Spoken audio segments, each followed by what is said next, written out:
Era de los filósofos más importantes. Era un pensador crítico que amaba mucho la vida. Un filósofo ecuatoriano, es un filósofo ecuatoriano. El mayor pensador del Ecuador en el siglo XX. Un gran amigo, un tipo que tenía una capacidad de reírse impresionante. Una persona de un pensamiento muy amplio, muy universal. Era un hombre súper simple y súper humilde. Con una sensibilidad muy intensa para captar los detalles más insignificantes de la vida cotidiana de la gente.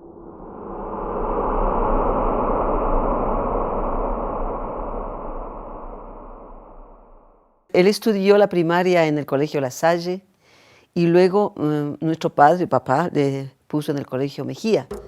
Sí, el Colegio Mejía era siempre considerado el patrón Mejía. Era un colegio en esa época bastante liberal, ¿no? Y papá era un hombre liberal. Él ahí ya participaba de las huelgas que hacía el Colegio Mejía, de las broncas, de las salidas a la calle, ¿no? Y ahí empezó, pues me imagino, a formarse políticamente. En esa época, 16, 17 años, se pasaba leyendo todo el tiempo. Yo comencé, ¿verdad?, a preocuparme ya en serio de la filosofía cuando leí las obras de Miguel de Unamuno. Con Miguel de Unamuno comencé yo a interesarme. Nos reuníamos para hablar de libros, para discutir, para polemizar, y recuerdo que teníamos discusiones muy acaloradas, muy intensas.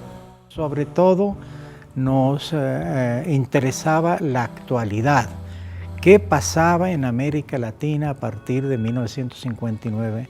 Luis Corral, con Fernando Tinajero y con Ulises Estrella, llevábamos lo que podría ser nuestra verdadera escuela de filosofía, ¿no? Y donde comenzó también a formarse ese grupo que después sería el grupo de los Tsántsikos.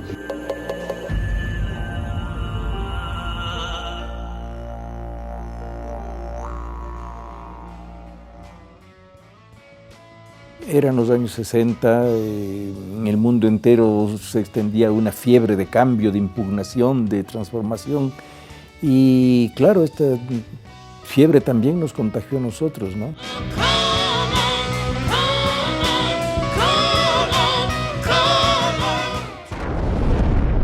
Llegó un momento en el que el Bolívar me dijo, bueno, vámonos a estudiar en Alemania.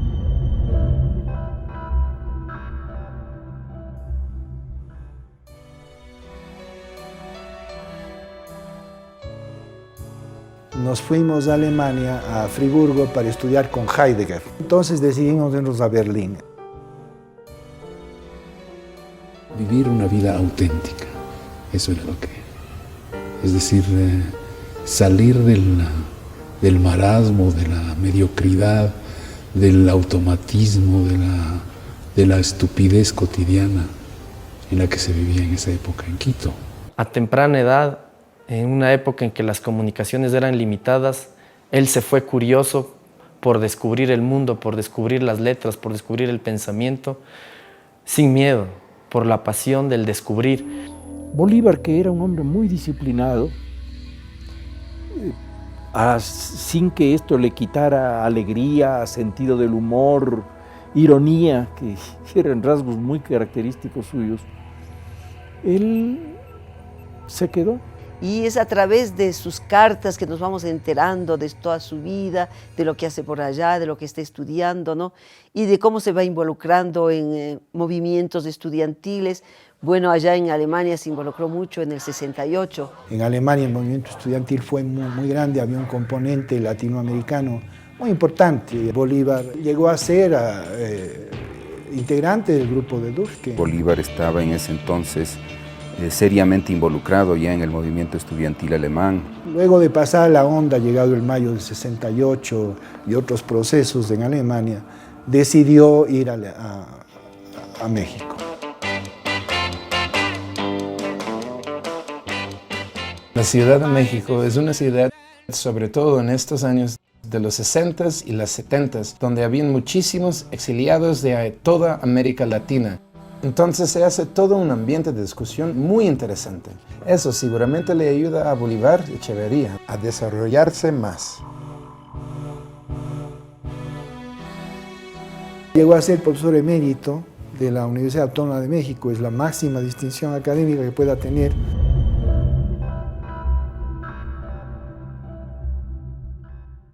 Un filósofo ecuatoriano, mexicano, reconocido, que había encontrado un espacio, un pequeño islote en donde hacer filosofía. Era un cosmopolita, un hombre que estaba en el mundo entero, un hombre que sabía que estaba totalmente instalado en el mundo entero.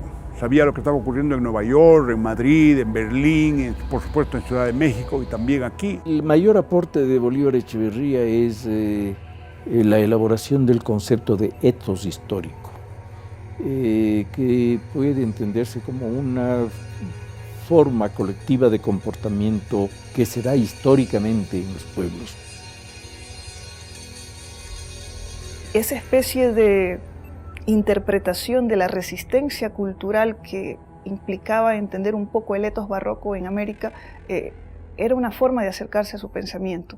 Es un pensador que lee América desde América, no con los ojos eurocéntricos, no con los ojos de Europa o del occidente desarrollado, del centro, sino más bien su lectura la hace desde la periferia. Es un pensador que va a recoger todo el pensamiento occidental, lo va a enriquecer con América Latina, pero no va a ser alguien lejano, serio, como muchas veces vemos a los grandes filósofos europeos, ¿no?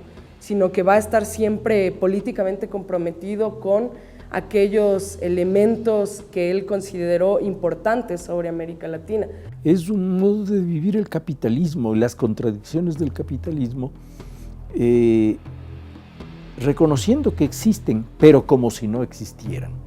Según palabras de Bolívar, es una manera de inventar la vida en medio de la muerte, ¿no? Vivimos un mundo trágico, horrible, pero lo hacemos soportable mediante esos recursos que configuran el etos barroco. El alcance de su teoría hace que pensemos la filosofía, obligaría a que pensemos la filosofía de otra forma a partir de él. Una forma de pensar y de expresar los pensamientos tan amigable, lúdica, irónica, y al mismo tiempo reconocer tras de esa forma de expresar los pensamientos una rigurosidad extremadamente fuerte y radical.